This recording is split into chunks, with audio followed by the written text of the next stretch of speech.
Bonjour à vous, c'est Adrien et dans cette vidéo, on va voir ensemble comment installer et configurer Ocopo Discover sur un site vierge pour ensuite le dupliquer ou tout simplement travailler dessus. Donc c'est parti. Donc nous voici rendus dans l'espace membre d'Ocopo et nous pouvons voir qu'il y a en fait un certain nombre d'informations, mais on ne va pas s'en occuper tout de suite. Tout ce qui nous intéresse, c'est de télécharger et d'installer Ocopo Discover. Donc pour ce faire, on va simplement cliquer sur ce gros bouton là. Ça nous redirige vers un bouton, enfin une page méga. On va dans la version numéro 1, donc c'est celle qui existe à l'heure actuelle, c'est la première. Et on va télécharger cette archive-là. Alors moi, je l'ai déjà fait, donc je ne vais pas le refaire.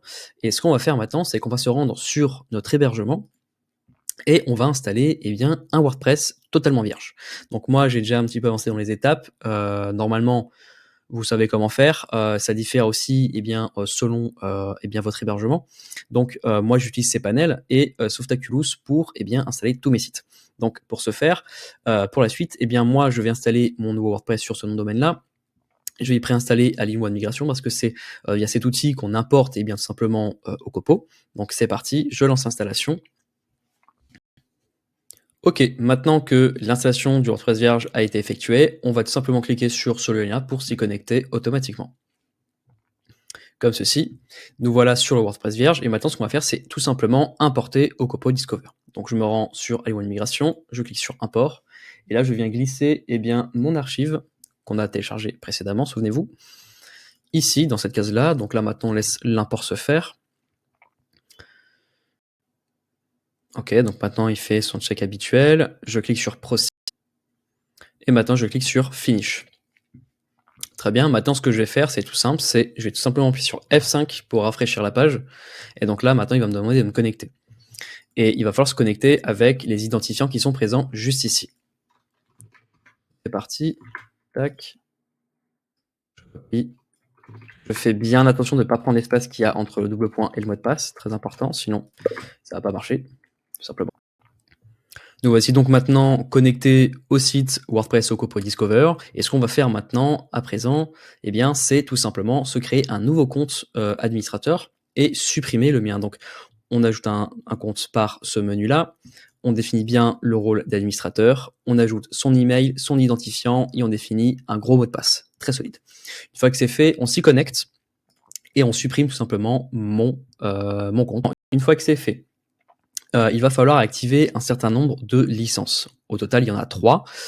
Donc là, on peut voir que sur mon installation, j'ai préinstallé WP Rocket. Ce n'est pas le cas avec la vôtre, étant donné que ça, c'est ma version, disons. Donc en fait, il va falloir importer WP Rocket et ensuite importer un fichier de configuration, mais on y reviendra plus tard. Donc, ce qu'on va faire, c'est tout simplement activer la licence de PerfMaters. On va aller dans Paramètres, licence, et là, on ajoute tout simplement sa petite licence. Pareil pour Astra. Astra, c'est très important de l'activer parce que c'est en fait cet outil-là qui va nous permettre d'ajouter où on souhaite notre CMP, notre régie pub, pour y afficher un formulaire de consentement et des publicités, tout simplement. Et pas que ça, hein, il y a aussi pas mal d'autres choses, notamment en termes de design. Donc maintenant, ce qu'on va faire ensemble, c'est qu'on va modifier le logo et le favicon. Donc pour ce faire, on va simplement cliquer sur personnaliser, ici, là. Vous allez voir, c'est très simple, c'est très accessible. Et tout ce qu'il nous reste à faire, en fait, maintenant, à présent, c'est de cliquer sur le petit crayon ici et de modifier le logo par le vôtre, tout simplement. Pour le favicon, c'est pas plus compliqué. Il suffit de cliquer sur Identité du site et de changer l'image, ici, de sectionner votre favicon, tout simplement. Maintenant, ce qu'on va faire, c'est personnaliser les couleurs de notre site pour qu'elles collent tout simplement à l'identité visuelle de notre marque. Donc pour ce faire, on va cliquer sur Global ici, on va cliquer sur Couleurs, et là on peut voir qu'il y a un certain nombre de couleurs prédéfinies. Donc ce sont celles d'Ocopo, de la marque d'Ocopo, donc je vous invite à les changer pour que celles-ci collent encore une fois à votre marque, tout simplement. Donc c'est très simple, si vous changez certaines couleurs présentes dans ce panel-là, ça les changera automatiquement pour l'entièreté du site. Donc c'est vraiment très pratique et ça me fait gagner encore un temps assez conséquent. Maintenant, ce qu'on va faire, eh bien, c'est se rendre dans les catégories pour les personnaliser.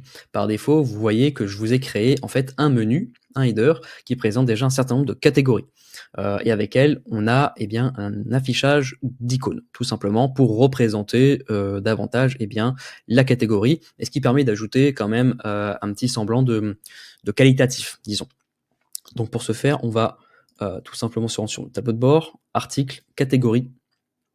Et là maintenant, on va tout simplement changer le nom, bien sûr. Il va aussi pas falloir oublier de changer le slug, évidemment. Et maintenant, une fois que ça c'est fait, si on souhaite modifier, eh bien, comme je l'ai dit précédemment, les icônes présentes dans ce menu-là, en fait, il va falloir personnaliser le menu en tant que tel. Et pour ce faire, on va cliquer sur Apparence, Menu.